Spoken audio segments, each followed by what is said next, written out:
about her new purchase.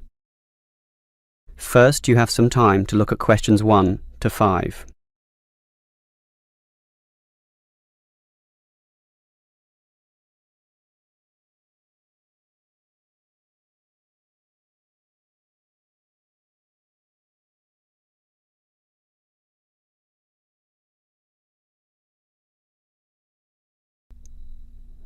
Now we shall begin. You should answer the questions as you listen, because you will not hear the recording a second time. Listen carefully and answer questions 1 to 5. Hello, is this the Dynamo Motorcycle Company? Yes, it is. How can I help you? Well, I have an instruction manual here for your new electric motorcycle, but I'm not satisfied with the purchase at all. Well, I'm sorry to hear that. But don't worry, I'm sure we can sort this out. Before we do anything, can you tell me the model number? At the top of the instruction manual here it gives the model number RTY34. TY34. Okay. Now, what's the nature of your complaint? It's many things actually. The biggest problem is that you say in your manual that the battery will take the motorcycle 30 kilometres. That's right. Well, it's lucky to take me 8. The battery is usually flat by then, often leaving me stuck at the side of the road. Are you sure you're charging it correctly? I'm fairly sure. I follow all the instructions and plug it in for a long time. And are you sure you charge it for the required 3 hours? I charge it until the charging light goes off, and that's 2 hours, so that should be enough. And there's a serious design fault with this motorcycle. When you're riding it, there's no meter to show you how much power is left, so you actually don't know when the machine is going to stop working. There's a voltage gauge. Yes, but that tells you nothing. The needle fluctuates about from 55 to 45, so whatever it says is meaningless. According to the manual, you're meant to charge the battery if the needle falls under 50 volts. But even when you charge it, it can go below 45. As I said, the needle just waves all over the place. The result is that I'm always worried that the bike will leave me stranded in the middle of nowhere. Well, I'm sorry about that. Sure, but what are you going to do about it? Unfortunately, we don't have a refund policy, but if you take the bike to one of our shops, our mechanics will look at it. Perhaps there's a problem that we can fix. The gauge, for example. The other problem is the battery. I actually weighed it and it's almost 6 kilograms, yet you say in your manual that it weighs only 3. I can barely pick the thing up, so it's not 3 kilograms at all. Maybe you purchased the wrong model by mistake. I doubt that very much. Basically, I think I've been defrauded and I'd like to know what you're going to do about it. All right, I'll put you through to our complaints department. Before you hear the rest of the conversation, you have some time to look at questions 6 to 10.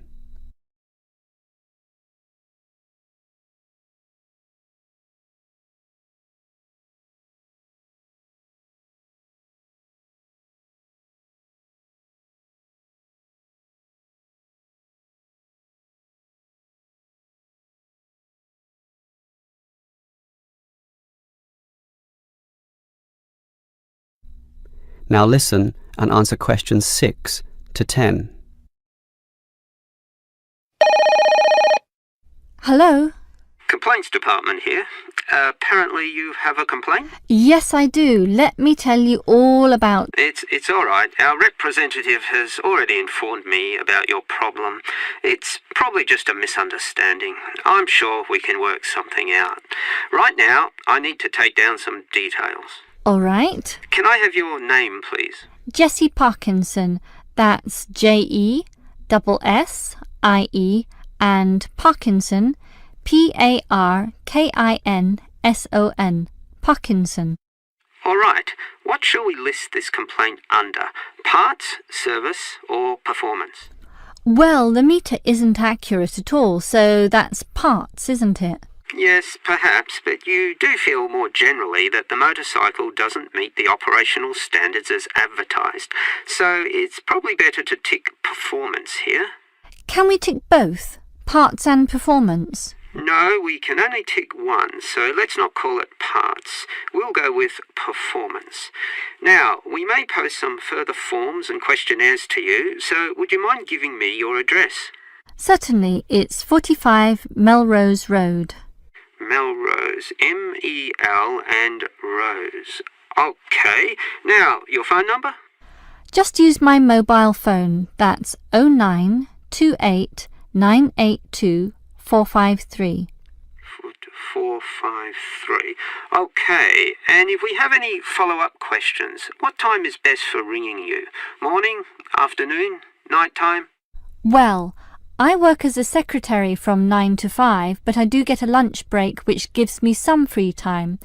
This break used to be 12:30 to 1:30, but then it changed to an hour later, so it's best to ring me at 2 p.m. since the break now starts at 1:30. All right. That's all for now. We just need to do our own investigation, and we'll probably ring you back tomorrow. I'm sure we can get to the bottom of this. That is the end of part 1. You now have half a minute to check your answers.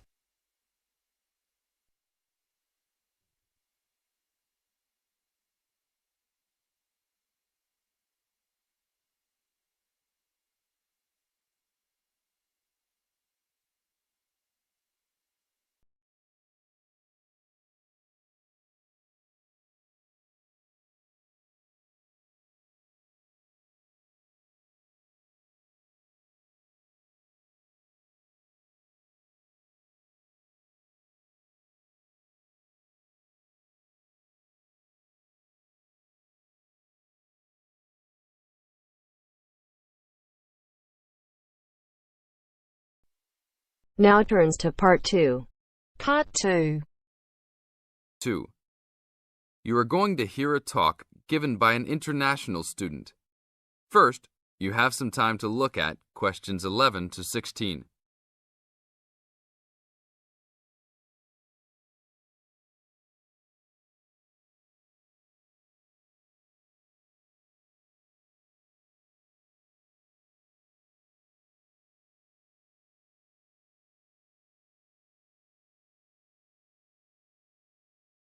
Now listen to the tape and answer the questions.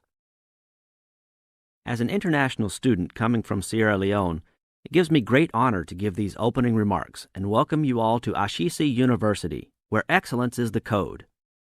I believe I speak on behalf of my fellow colleagues when I say we feel that we are the most fortunate and privileged university students in Ghana. You may ask, what is the basis of such a conclusion? And I will simply say to you, in which other tertiary institution in Ghana do you find the same level of IT infrastructure and facilities available to students? Where also do you find such a low ratio of students to lecturers and computers? In which other educational institution do you find 55% of students on some sort of financial aid, who in addition enjoy services and benefits such as job placement after graduation, on-campus employment that pays above the minimum wage, a supply of textbooks, and access to online databases? Ladies and gentlemen, there is no other institution of higher education in Ghana today that matches the learning environment and the quality of instruction at Ashesi. I could continue listing reasons why we students feel this way, but I only have 5 minutes for this speech. Believe me, I could go on for hours. At Ashesi, everyone is considered a leader and is treated special. Ashesi equips us with the necessary determination, strength, and belief in ourselves to be able to achieve our goals. We are being taught to think outside the box and to question and challenge our assumptions about the world we live in. This, ladies and gentlemen, is one of the benefits of a liberal arts education, which seeks to broaden our intellectual capacity.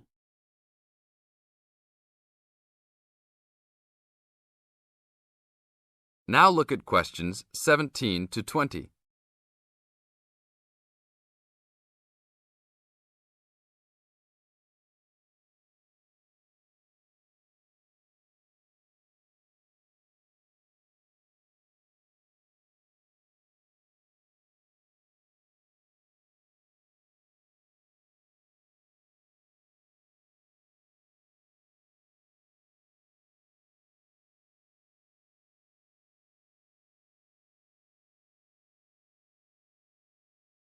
As the talk continues, answer questions 17 to 20. At Ashisi, we are also exposed to real-life situations and learn how to deal with them through a practical and vigorous academic program, as well as various seminars in which prominent leaders in their professions are invited as guests to interact and share their knowledge and experiences. Some people, even some of you in this audience, may believe that tuition at Ashisi is too high, but I say to you that the students here are unanimous in saying it is worth it. Not because we all come from well-to-do families, but because when it comes to one's education, you need to aim at getting the best from the right place. One's education defines who you are and what your perception of life and society will become. Ashisi offers us a top-quality education which meets high international standards. This is due to the strong linkages the school has established with three of the very best schools in the United States, namely Swarthmore College, which is ranked as the best liberal arts school in the U.S., UC Berkeley, and the University of Washington. In addition, Ashisi has recruited an excellent faculty consisting of lecturers from various countries, including Ghana, the UK, and the United States. These lecturers are among the best in their respective academic fields. I believe this is the school's greatest asset, a strong and knowledgeable team dedicated to achieving successful results from their students and who also love their job. I would like to end with a personal message. My fellow students, because we are among the most privileged in our society, we should take responsibility for our own destinies, make our parents proud, and create a legacy for those that follow us and Africa as a whole.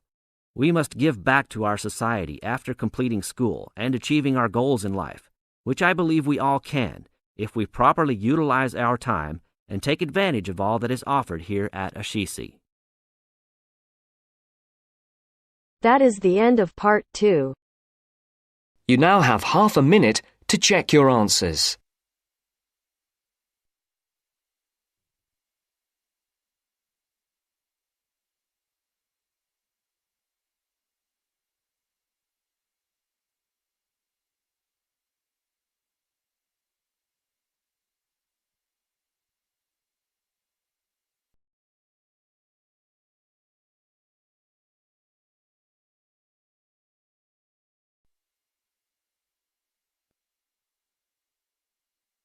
Now turns to part 3. Part 3.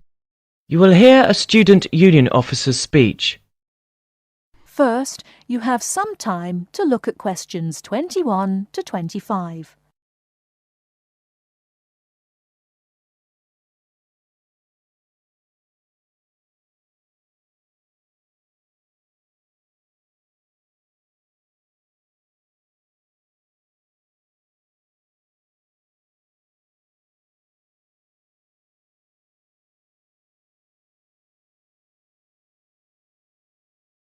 Now, listen carefully and answer questions 21 to 25. Hi there. May I wish you a very warm welcome to Ealing College, and more especially to the Student Union. The Student Union is run by 4 sabbatical officers, of which I am one. As the President, I am charged with the overall day-to-day running of the Union itself, according to established policies within the Constitution. We also have a brilliant staff team who'll help us, and you'll meet them when you have 5 minutes to drop in and see us. The last year has seen the Student Union grow from incorporating a bar and a few offices with a small shop into being a thriving concern, which controls, to its credit, 2 bars, a cafe bar or restaurant, a shop, a comprehensive welfare department, and numerous offices.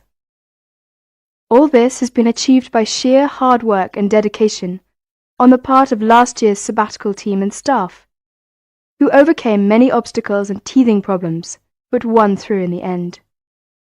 This year, our aims as a team will be to consolidate on what has already been achieved, and to secure the future of the Union. With the new post of Vice President, Social and Communications, our main emphasis will be on communications within the college, which has always proved a problem in the past, but one which we hope to improve upon this year. One way will be the regular publication of a student union magazine, so all you budding journalists, come on down. Before you hear the rest of the talk, you have some time to look at questions 26 to 30.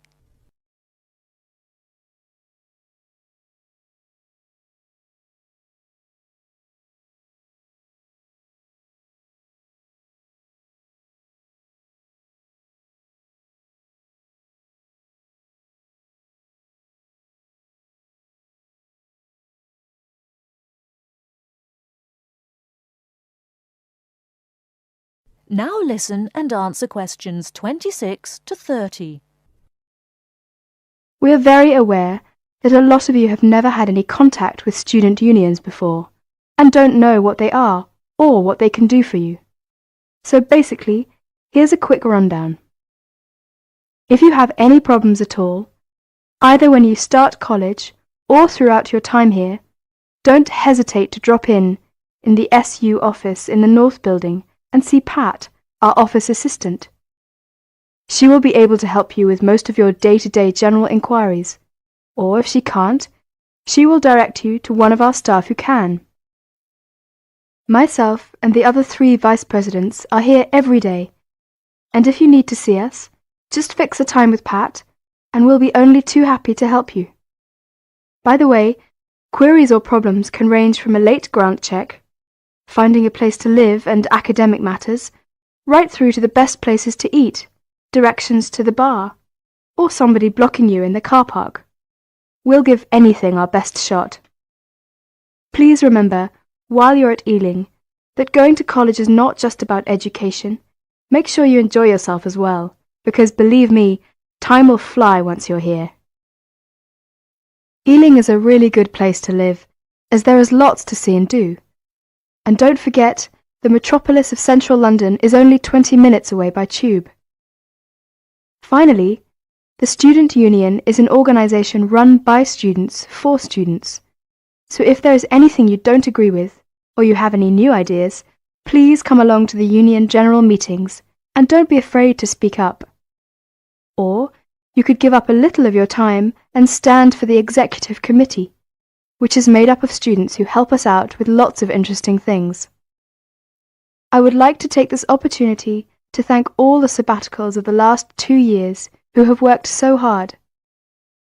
My very special thanks goes to Winston, Martin and Peter and all the staff who not only did a great job but have been my good friends as well. Lots of luck and success for your year at Ealing. Work hard, but play hard as well. That is the end of part 3. You now have half a minute to check your answers.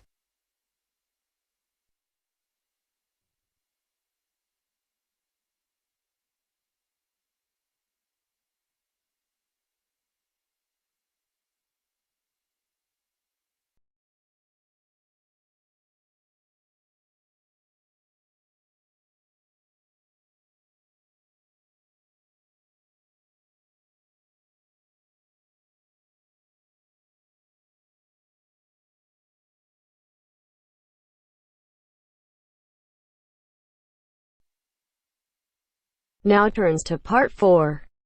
Part 4. You are going to hear a lecturer giving a talk on a type of fundraising for business called crowdfunding. First, you have some time to look at questions 31 to 40.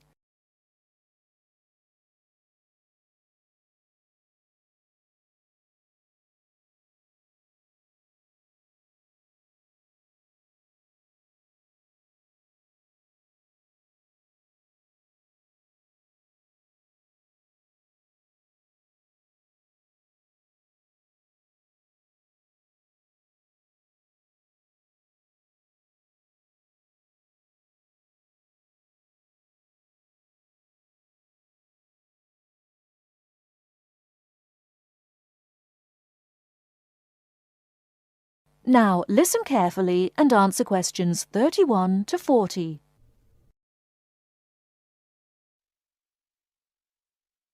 Good morning, everyone. Today, we're continuing our look at funding opportunities for small startup businesses. The emergence of social media has given companies the ability to connect with fans and potential customers directly. On the back of the growth in social media, a model of raising finance has emerged known as crowdfunding. This revolutionary way of raising finance began with micro-lending in the 90s. More recently, an equity-based model has emerged that allows people to invest directly in a new company. We're going to examine this in more detail later, but let's turn first to a third model, which I'll term a fan-based model. With this model of crowdfunding, individuals are encouraged to give an amount of money to support the launch of a project or initiative without the promise of any financial return. Instead, there's a reward for donating. This contrasts with the micro-lending model, which would require a return on investment, and the equity-based scheme, which may offer shares. Crowdfunding portals or websites allow the business concerned to present the initiative along with the financial target required.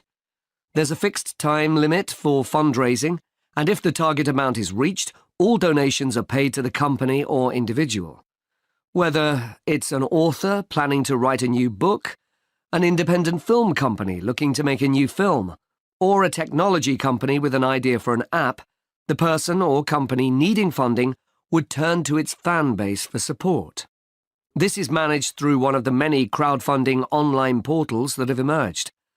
Of course, a fan or supporter of a particular initiative is likely to give money anyway. But donation-based crowdfunding will often make donating even more attractive by offering a rewards-based incentive scheme.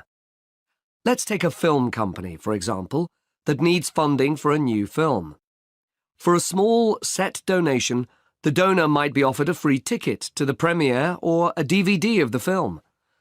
A larger set donation might be rewarded by the chance to attend a launch event when the film goes live. Those people who make bigger donations could even be offered the chance to meet the cast of the film, whilst the highest level donation could see the person's name mentioned in the film credits. For companies that already have a significant fan base, crowdfunding offers a fantastic opportunity to raise money quickly from a large number of people, each of whom donates just a small amount of money. Compare this to the time and effort that would be needed to sell your idea to investors or your bank manager, particularly in an age when raising finance can be difficult. The company may also have links with partner companies or organizations that run fundraising events.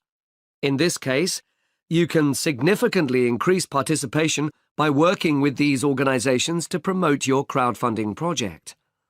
Another significant advantage is that you can reach out to your fan base for feedback on the project while it's being developed, thus making the final product more appealing. Crowdfunding enables you to raise awareness of the product at an early stage, thus increasing the potential for sales. With so many people behind you, it can also act as a great incentive to get the best possible product out on time and on budget. However, there are disadvantages to bear in mind. The model can be described as all or nothing.